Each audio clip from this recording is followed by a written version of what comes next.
وَإِذَا الْقُبُورُ بُعْثِرَتْ، یہ قبریں بھی ختم ہو جائیں گی، اکھیڑ دی جائیں گی۔ عَلِمَتْ نَفْسٌ مَّا قَدَّمَتْ وَأَخَّرَتْ، تب ہر شخص معلوم کر لے گا کہ اس نے آگے کیا بھیجا تھا اور پیچھے کیا چھوڑا تھا۔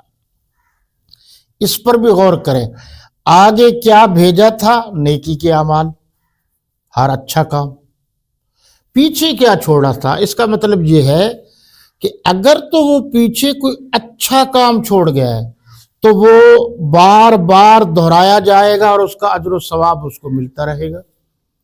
اگر مسجد بنا دی یا اس کا بیٹا حافظ بن گیا تو اب جب بیٹا بار بار قرآن پڑھے گا تو اس کا اجر و ثواب اس کو مرنے والا یعنی ابو کو ملتا رہے گا۔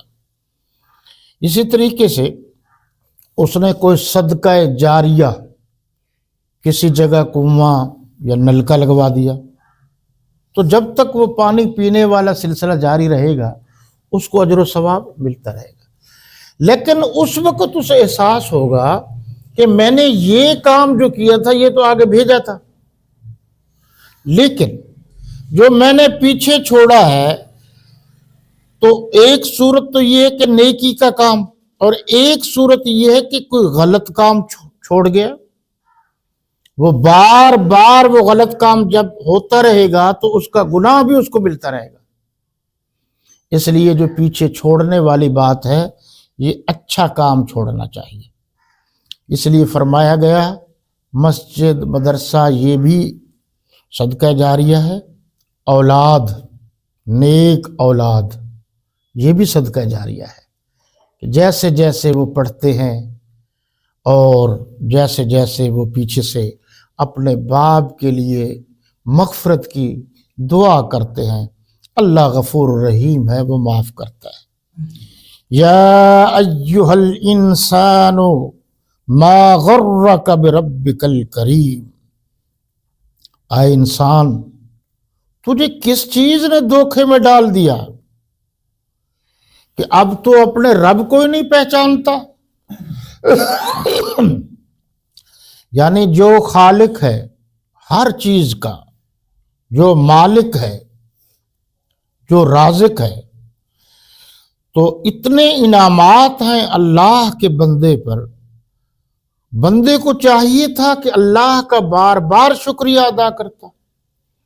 اب شکریہ کیا ادا کرنا ہے، وہ تو الٹا اس کو پہچانتا ہی نہیں۔ یعنی اللہ کو مانتا تو ہے اللہ خالق ہے، لیکن اللہ کی نہیں مانتا کہ اللہ نے کیا کہنے کا حکم دیا ہے اور کیا کرنے کا حکم دیا ہے۔ غرور میں آ گیا، تکبر میں آ گیا۔ یہ جو غر کا لفظ ہے نا، اس سے مراد غرور بھی ہے، تکبر بھی ہے۔ وہ بھول گیا کہ میرا بھی کوئی خالق ہے، وہ کہتا ہے میں ہی میں ہوں۔ اس لیے حکم ہے ان اللہ لا یحب المتکبرین، اللہ تکبر کرنے والوں کو پسند نہیں کرتا۔ ان اللہ لا یحب المعتدین، اللہ زیادتی کرنے والے کو بھی پسند نہیں کرتا۔ ان اللہ لا یحب الظالمین، اللہ ظلم کرنے والوں کو بھی پسند نہیں کرتا۔ ان اللہ لا یحب من کان مختالا فخورا، اللہ اترانے والے، غرور کرنے والے کو بھی پسند نہیں کرتا۔ تو اللہ غرور کرنے والے کو پسند نہیں کرتا۔ وہ شیخ سعدی نے کہا تھا نا، تکبر مکن زینہار ہے پسر، کہ روزے ز دستش درائی بسر، تکبر عزازیل را خوار کرد، بزندان لعنت گرفتار کرد، کہ میرا بیٹا تکبر نہ کرنا، ورنہ تکبر کرنے والا اوندھے منہ گرتا ہے۔ تکبر نے شیطان کو خوار اور ذلیل کر دیا۔ ہمارا فارسی پڑھنے، سیکھنے، بولنے کا بھی ایک دور تھا۔ کچھ فارسی کی کتابیں میں نے بڑے شوق سے پڑھی تھی تاکہ فارسی بول چال میں مہارت حاصل ہو۔ اس وقت تو ذہن تازہ تھا اور ہم فارسی میں بول چال بڑی خوشی سے کرتے تھے۔ پھر فارسی میں کتابیں ہیں نا انہی کی، تو وہ بھی ہمیں پڑھنی پڑتی تھی۔ بہرحال فارسی ایک زبان ہے، اس کو بھی سیکھنا چاہیے۔ الذی خلقک فسواک فعدلک، وہی تو ہے۔ دیکھو قرآن کی تفسیر کر رہا ہے، پچھلی بات کی مزید وضاحت کر رہا ہے اللہ۔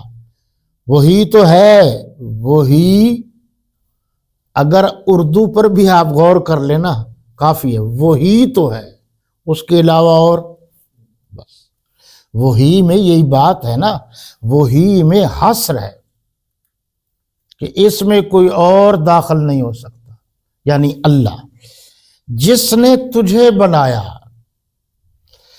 اور تیرے اعضاء کو بنایا، ٹھیک کیا، اور تیری قامت کو معتدل رکھا، درمیانہ رکھا۔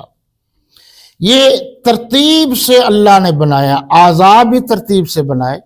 اب یہ ہاتھ پاؤں کی جگہ پاؤں ہاتھ کی جگہ، تو ترتیب ساری خراب ہو جاتی۔ اعتدال پر بنایا کہ کون سی چیز کہاں اللہ نے جو بہتر سمجھا، مناسب سمجھا کہ کون سی چیز کہاں فٹ آتی ہے۔ یہ بھی اعضاء جسم کے حصے۔ اس کے علاوہ کبھی آپ غور کریں کہ یہ ہاتھ ہے، یہ اللہ کی نعمت ہے، بڑی نعمت ہے۔ ایک چیز کی بات کر رہا ہوں، آنکھ کی ترتیب دیکھیں، یہ بھی نعمت ہے، اگر الٹی نیچے ہو جاتی پھر بھی ترتیب ختم ہو جاتی۔ تو آپ غور کریں، ایک ہے ہاتھ کا ہونا، آنکھ کا ہونا، پاؤں کا ٹانگ کا ہونا، یہ بھی اللہ کی نعمت ہے۔ اور اگلی بات یہ کہ ہاتھوں میں، بازو میں، ٹانگوں میں جو رفتار ہے، حرکت ہے، جسے ہم کہتے ہیں فعالیت ہے، یہ بھی مستقل اللہ کی نعمت ہے۔ بعض اوقات بازو تو پورا ہوتا ہے، حرکت نہیں ہوتی، جسے آپ فالج کہتے۔ تو دو باتیں ہو گئی کہ ایک ہے بظاہر جسم، کہاں سے کہاں، یہ بھی اللہ کا احسان ہے، مہربانی ہے۔ ایک ہے اس میں حرکت، وہ بھی اللہ کی مہربانی ہے۔ فی ای صورت ما شاء رکبک، دیکھ دیکھ میں نے تجھے کس کس خوبصورت انداز میں جوڑ دیا، بنا دیا۔ اب بھی اللہ فرما رہے ہیں تو میری طرف توجہ نہیں کرتا؟ یہ باتیں کر کے اب اللہ فرما رہے ہیں کلا بل تکذبون بالدین، کب تک جھٹلائے گا تو ایک دن آئے گا جسے آخرت کا دن کہتے ہیں، اور تم لوگ اس دن جو جھٹلانے والے ہو آخرت کو آ جاؤ گے۔ وَإِنَّ عَلَيْكُمْ لَحَافِظِينَ، تم پر نگہبان مقرر، کرامن کاتبین، یہ آپ نے اکثر لفظ سنا ہوگا، یہ کندھوں پر کرامن کاتبین بیٹھے ہیں، یعنی اللہ کے مقرر کردہ فرشتے ہیں جو لکھ رہے ہیں، یا یوں سمجھ لو آج کے دور میں ویڈیو بنا رہے ہیں۔ اچھا، پہلے جب ہم پڑھتے تھے تو ماڈرن لوگ ہم پر اعتراض کرتے تھے، جی اتنی زندگی ہے تو اتنے کاغذ قلم فرشتوں کے پاس کہاں سے آ جائیں گے، مذاق اڑاتے تھے نا۔ کرامن کاتبین کہا جاتا تھا، لکھنے والے، یہاں بھی انہوں نے ترجمہ یہی کیا ہے میرے خیال میں، عالی قدر تمہاری باتوں کے لکھنے والے۔ عالی قدر، عالی بلند، قدر قدر و منزلت، یعنی بلند مقام والے فرشتے، ملائک۔ تو آج وہ مسئلہ بھی حل ہو گیا ہے، اور وہ یہ ہے کہ چھوٹی سے چھوٹی پرزے جیسی چیز میں بھی بہت بڑی سالوں کی چیزیں جو ہے اس میں سما جاتی ہیں۔ تو یہ بھی اسی طرح ہے۔